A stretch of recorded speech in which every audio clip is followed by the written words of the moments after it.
আব্দুল কাদের জিলানী রাদিয়াল্লাহু তাআলা আনহুর জীবন ও কর্ম। উনি কে ছিলেন, কেনই বা সারা বিশ্বের মানুষ ওনাকে বেশি স্মরণ করে? সারা বিশ্ব সাম্রাজ্যে ওনার আলোচনা, ওনার জল্পনা কল্পনা, উনি কেন এত বেশি সারা বিশ্বের জমিনে কবুল হয়েছে, এটার উপরে বক্তব্য রাখতে হবে। আমরা সাধারণভাবে সবাই জানি উনি হলেন যে মুসলমান সমাজের বিশ্ব সাম্রাজ্যে উনি ইসলামের একটা ইসলাম ধর্মের একটা বড় নক্ষত্র।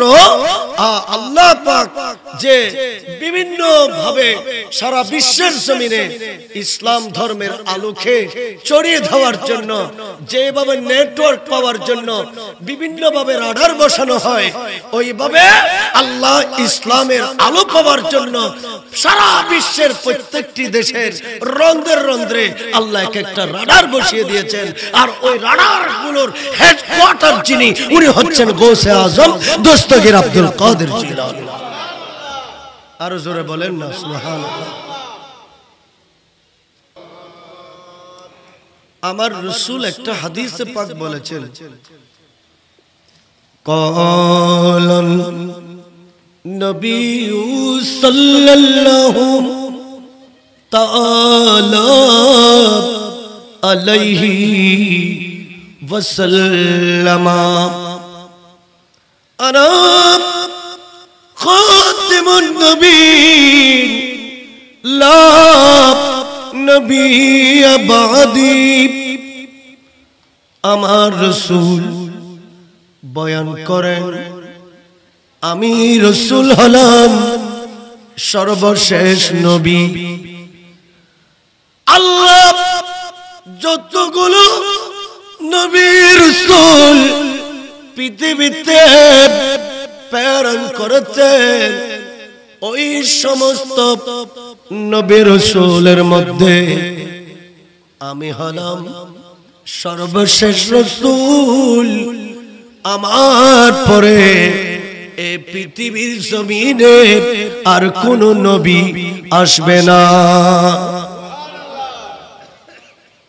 আল্লাহর রাসূল সর্বশেষ, কথা বলেন, আল্লাহর রাসূল সর্বশেষ। 2,26,000 3,36,000 মতান্তর 1,26,000 নবী রাসূল আল্লাহ পৃথিবীতে এলাকা ভাগ করে করে এক একটা দেশের জন্য এক একজন নবী পাঠালেন, রাসূল পাঠালেন। ওই সমস্ত নবী রাসূলের মধ্যে আমার নবী বলেন, আমি হলাম সর্বশেষ নবী। আল্লাহ কোরআন হাকিমও বলেছেন, ওয়ালাকিন রাসূলুল্লাহি ওয়া খাতিমান নবিয়্যিন। আল্লাহ বলেন, আমি আল্লাহ এই পৃথিবীর জমিনে নবী পাঠানোর পরিসমাপ্তি ঘটিয়েছি। কিয়ামতের আগ পর্যন্ত আর কোন নবী আসবে না। একেবারে সর্বশেষ নবী হলো আমার দয়াল নবী মুস্তাফা। আরো জোরে বলেন না সুবহানাল্লাহ। সালাতুন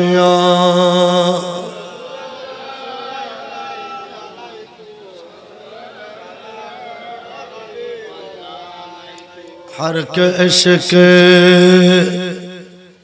मुस्तफा साम मानी हो बहर बरदर गोशैदा माने हो सालातुनिया।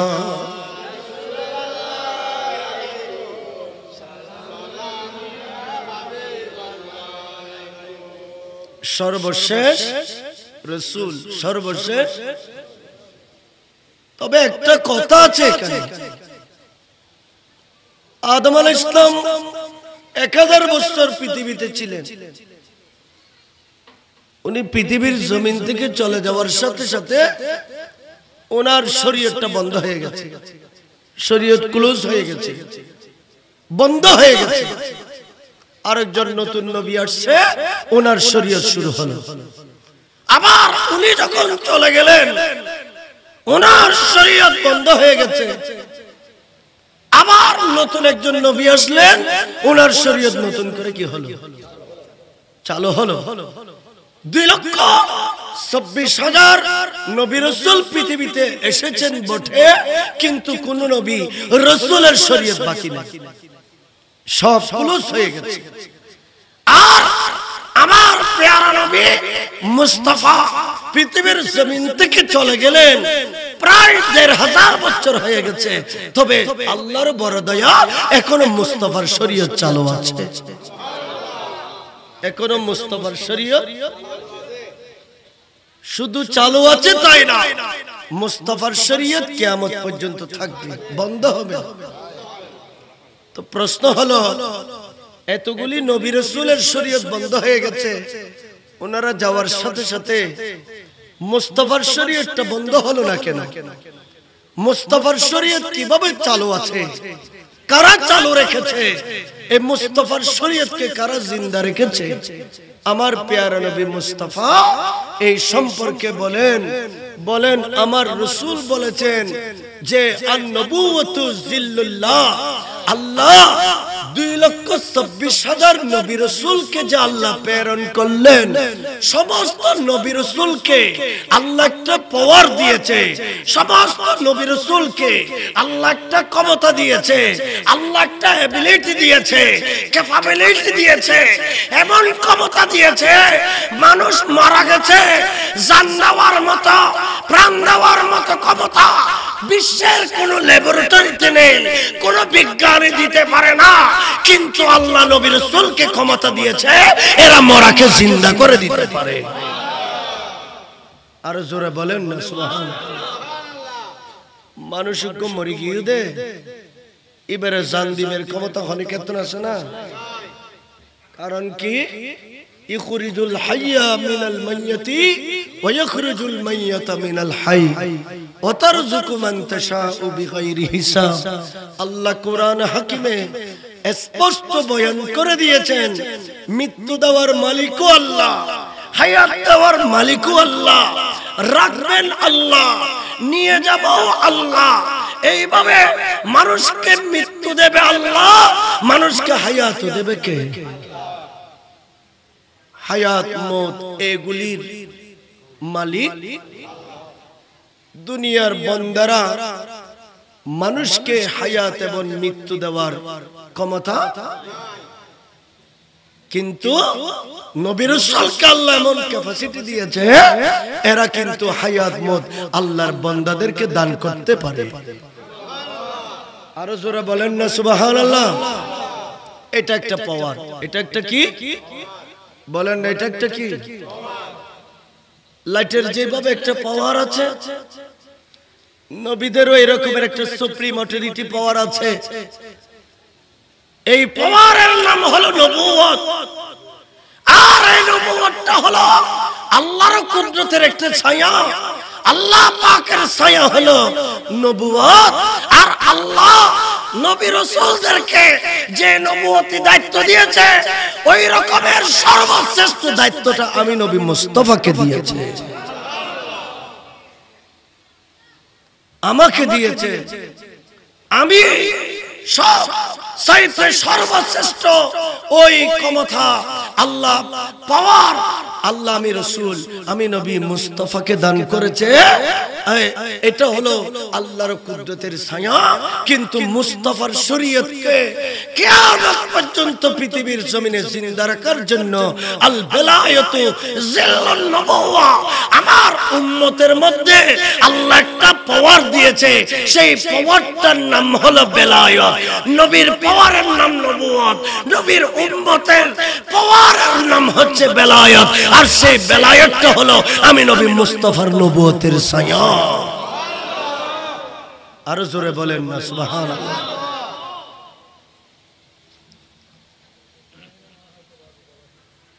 এই কারণে গৌসে পাক ওনাকে আল্লাহ একটা ক্ষমতা দিয়েছে, একটা পাওয়ার দিয়েছে। এই পাওয়ারের নাম কি বলেন না? এই পাওয়ারের নাম কি? ভেলায়েত। এটা নবুয়তের ছায়া। আমার প্যারা রাসূলের যত উম্মতের মধ্যে ওলি আল্লাহ আছে, কিতাবের মধ্যে স্পষ্ট লেখা আছে, যদি নবীর পরে পৃথিবীতে নবী হওয়ার সিস্টেম জারি থাকতো, আমার নবীর সব উম্মতের মধ্যে যারা ওলি আল্লাহ, সাহাবায়ে কেরাম, মাশায়েখে আযম, সালফে সালিহিন, এরা একের পর এক ধারাবাহিকভাবে এক একজন পৃথিবীর জমিনের জন্য নবী হতেন। সুবহানাল্লাহ। পৃথিবীর জমিনের জন্য কি হতেন? নবী হতেন। কি আপনাদের কি কষ্ট হয় নাকি? গৌসে আজম দস্তগীর মাহবুবে সুবহানী, উনি মাহবুবে সুবহান, আল্লাহর প্রিয়, সুবহানের প্রিয় বন্ধু। উনি মাহবুবে সুবহান, ইনি পীরা না পীর। সারা পৃথিবীতে যত পীর মাশায়েখ আছে সকলের পীর, সকলের বলেন না সকলের। আমরা গরিব নওয়াজের দরবারে যাই, উনি লক্ষ লক্ষ মানুষকে বায়াত করিয়েছে। উনি চিশতিয়া তরিকার ইমাম ছিলেন। আমরা মুজাদ্দিদে আল ফাসানির দরবারে যাই, উনি মুজাদ্দিদিয়া তরিকার ইমাম। উনি লক্ষ লক্ষ মানুষকে বায়াত করিয়েছেন। আমরা শেখ বহাউদ্দিন নকশবন্দির দরবারে যাই, উনি নকশবন্দিয়া তরিকার ইমাম। উনি লক্ষ লক্ষ মানুষকে ওই তরিকায় বায়াত করিয়েছেন। এইভাবে আমরা সারা পৃথিবীতে কেউ ভান্ডারিয়া তরিকার দীক্ষায় দীক্ষিত, কেউ শাযিলিয়া তরিকায় দীক্ষিত, কেউ রেফাইয়া তরিকায় দীক্ষিত। এইভাবে পৃথিবীতে অনেক তরিকা আছে, তরিকতের ইমাম আছে। আর সারা দুনিয়ার সমস্ত তরিকতের ইমামদেরকে যদি জিজ্ঞেস করা হয় তোমরা কার কাছে বায়াত হয়েছো, সকলে উত্তর দেয় আমরা গৌসে পাকের কাছে বায়াত হয়েছি। মানুষ তাদের কাছে বায়াত হয়, আর পীরেরা বায়াত হয়েছে কার কাছে? গৌসে পাকের কাছে। এই কারণে আমার গৌসে পাকের একটা টাইটেল হলো পীরানা পীর, পীরদের পীর, পীরদের। গৌসে পাক মাহবুবে সুবহানী, ইনার চিরাচরিত একটা অভ্যাস ছিল, ইনি সব সময় ওয়াজ করতেন। ওয়াজ করতেন 30 পারা কালামুল্লাহ শরীফে 6666 খানা আয়াতে মুবারাকা আছে। এতগুলো আয়াতের ভিতরে মাত্র 500 আয়াত হলো শরীয়তের বিভিন্ন হুকুম আহকাম নিয়ে, বাকি সব আয়াত হচ্ছে ওয়াজ ও নসিহত। সুবহানাল্লাহ। তাইলে আল্লাহ 30 পারা কালামুল্লাহ শরীফে শুধু শরীয়তের জন্য 500টি আয়াত, আর বাকি সব আয়াতগুলো আল্লাহ পৃথিবীতে নাজিল করেছেন বান্দাদেরকে ওয়াজ করার জন্য। তাহলে ওয়াজের কত দাম, ওয়াজের কত মূল্যায়ন। আমরা কয়টা আয়াতের তাফসীর জানি? আমাদেরকে আপনারা স্টেজে বসেই দিচ্ছেন। আর যারা রাত দিন গবেষণা করে জামিয়ার সেই স্টেজে বসে বসে বিভিন্ন লক্ষ লক্ষ কিতাব গবেষণা করে ছাত্রদেরকে দরস দিচ্ছেন, এদেরকে স্টেজে আমরা বসাইতে পারছি। এটাই হলো আমাদের দুঃখ, এটাই হলো আমাদের দুর্দশা। আমরা তো ওইগুলি রিসার্চ, আমাদের গবেষণা তো আমাদের কাছে নাই। এই কারণে আমরা কিন্তু ওয়াজ নসিহতের মধ্যে গভীর জ্ঞান আমরা অর্জন করতে পারি না। গৌসে আজম দস্তগীর উনি শুধু আল্লাহর ওলি ছিলেন তাই না, উনি সারা বিশ্বের জগৎ বিখ্যাত একজন মুহাদ্দিস ছিলেন। গৌসে পাক সারা বিশ্বের একজন বড় মুফাসসির ছিলেন। গৌসে পাক সারা বিশ্বের একজন মুজাদ্দিদ ছিলেন। গৌসে পাক সারা বিশ্বের একজন গবেষক ছিলেন। গৌসে পাক সারা বিশ্বের একজন মুদাররিস ছিলেন, মুহাদ্দিস ছিলেন। উনি একজন মুফাক্কিরে ইসলাম ছিলেন। উনি একজন মুফতি ছিলেন, মুফতি আজম ছিলেন। গৌসে পাক শুধু আল্লাহর বলেছিলেন তাই না, উনি জগৎকে তালিম দেওয়ার জন্য হাজার হাজার কিতাবও লিখে গেছেন। উনি হাজার হাজার কিতাব লিখে গিয়েছেন। গৌসে আজম দস্তগীর মাহবুব সুবহানী, ওনার একটা চিরচরিত বাত ছিল, উনি মসজিদে বসে বসে বয়ান দিতেন। আসসালামু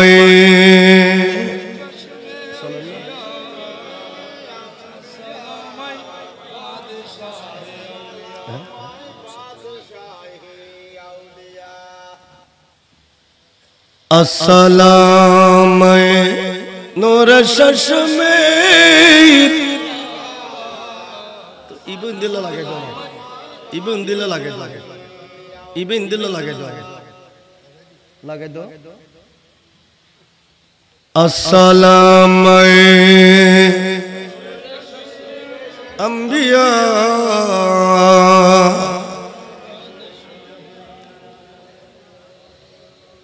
আজ यार इंजीनियर फेल करी फेली कैमरा नो सोलर बिले हद ड्राइवर के की आदवाइन नहीं की नो बुझो शेष अल्लाह कबूल करक आमीन होना अल्लाहुम्मा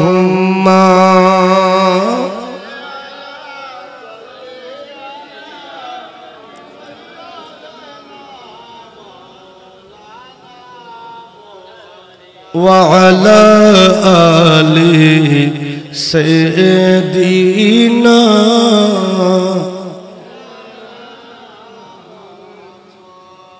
इच्छा करिले दयाल नबी तकते परतेन आरशे उम्मतेरे माया पड़े सोये मदीना अल्लाहुम्मा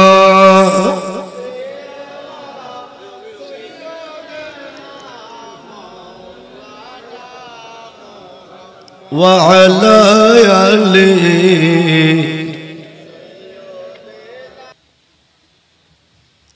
ওনার ওয়াজনা সেও শোনার জন্য লক্ষ লক্ষ মানুষের জমায়েত হয়ে যেত। আমরা মাইকে ওয়াজ করছি, স্পিকারে ওয়াজ করছি, এটা রাস্তার পাশে আওয়াজ যাচ্ছে না, মানুষ শুনছে না। গৌসে পাক মাইক ছাড়া, স্পিকার ছাড়া উনি বাগদাদের জমিনে ওয়াজ করতেন। আর আমার শাহী শাহ গরিব নওয়াজ আজমিরে বসে বসে গরিব নওয়াজ গৌসে পাকের ওয়াজ শুনতেন। কোথায় বাগদাদ, কোথায় আজমির, মাইক ছাড়া ওয়াজ কোথায় শোনা যাচ্ছে দেখেন, জোরে বলেন না সুবহানাল্লাহ। প্যারা হাজিরিন, গৌসে আজম দস্তগীর মাহবুব সুবহানী উনি ওয়াজ করতে করতে এক পর্যায়ে এসে উনি এমন ভাবে বয়ান দিলেন, কদমি হাযিহি আলা রাগবাতি কুল লিওয়ালি আল্লাহ। গির বলেন, হে পৃথিবীর জমিনের মানুষ, হে সাম্রাজ্যের মানুষ, আমি গৌসুল আজম আব্দুল কাদের জিলানীর কদম মোবারক সমস্ত ওলি আল্লাহদের গেরদানের উপরে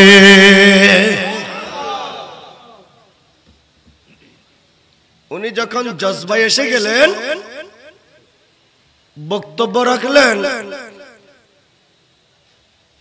আমার কদম, আমি গৌস পাকের কদম সারা দুনিয়ার ওলি আল্লাহদের খাদের উপরে, ওলি আল্লাহদের গেরদানের উপরে। এই কথা গৌসে পাক বাগদাদের জমিনে বলতেছিলেন। আমার গরিবে নওয়াজ, গরিবে নওয়াজ মাইনুদ্দিনের মিল্লাত হাসান সঞ্জিরি সুম্মা আজমিরি, আজমিরের জমিনে রাজস্থানে আনা সাগরের পাড়ে পাহাড়ের ভিতরে বসে উনি তাসবিহ তাহলিল পড়ছিলেন।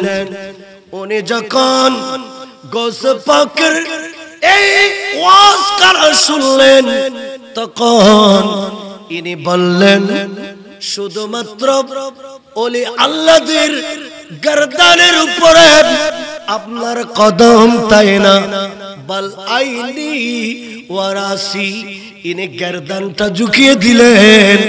ও গৌস পাক, আপনার কদম মোবারক আমি গরিবে নওয়াজ আমার চুকে নিলাম, আমার মাথার উপরে নিলাম। আরো জোরে বলেন না সুবহানাল্লাহ। আপনার কদম মোবারক শুধু আমার গর্দানের উপর কেন, আপনি এমন শাহিনশাহ, আপনি আমার গৌসুল আজম, আপনি পীরানা পীর, আপনার কদমে পাক আমি গরিবে নওয়াজ আমার চুকে মুখে মালিশ করলাম, আমার মাথার উপরে তুলে নিলাম। তো গৌস পাকের জমানায় একজন আল্লাহর ওলি ছিলেন, ওনার নাম ছিল শেখ আহমদ রেফাই রহমতুল্লাহ আলাইহি। উনি রেফাই তরিকার ইমাম ছিলেন। রেফাই তরিকার কি ছিলেন? ইমাম ছিলেন। রেফাই তরিকার ইমাম ছিলেন। তো প্যারা হাজরিন, শেখ আহমদ রেফাই রহমতুল্লাহ আলাইহিকে ওনার ভক্তরা, ওনার মুরিদেরা জিজ্ঞেস করলেন, হুজুর গৌস আজম যে বললেন ওনার কদম পাক সমস্ত ওলি আল্লাহদের গেরদানের উপরে, এটা গৌস পাক নিজে নিজে বলতেছে নাকি আল্লাহ গৌসুল আজমকে বলার নির্দেশ দিলেন? এই কথা বলার পরে, এই কথা বলার পরে শেখ আহমদ রেফাই রহমতুল্লাহ আলাইহি বলেন, গৌস পাক নিজে নিজে বলেন না, ইনি এমন মকামে, এমন জায়গায় ইনার মর্তবা মর্যাদা পৌঁছে গেল, আল্লাহ গৌস পাককে বললেন, ও আমার মাহবুবে সুবহানী, আপনি সারা পৃথিবীর ওলি আল্লাহদেরকে বলে দেন তাদের গেরদানের উপরে আপনার কদম, এটা আল্লাহ নির্দেশ দিয়েছে। গৌস পাক এমন মকামে মর্যাদার আসীন হয়ে গেল। এত পাওয়ার আল্লাহ ওনাকে দিয়েছে, এত ক্ষমতা দিয়েছে। ওইদিকে গরিব নওয়াজে ওয়াজটা শোনার সাথে সাথে গেরদানটা কি করে দিলেন, ঝুঁকিয়ে দিলেন এবং বললেন, শুধু আমি আপনার কদম পাক আমার গেরদানে নেব তাই না, আমি আমার চুকে মুখে এবং আমার মাথার উপরে আপনার কদম পাক আমি রাখবো। আপনি এমন মর্যাদার, আপনি অধিকারী, আপনাকে আল্লাহ এমন মাকাম দান করেছেন, জোরে বলেন না সুবহানাল্লাহ।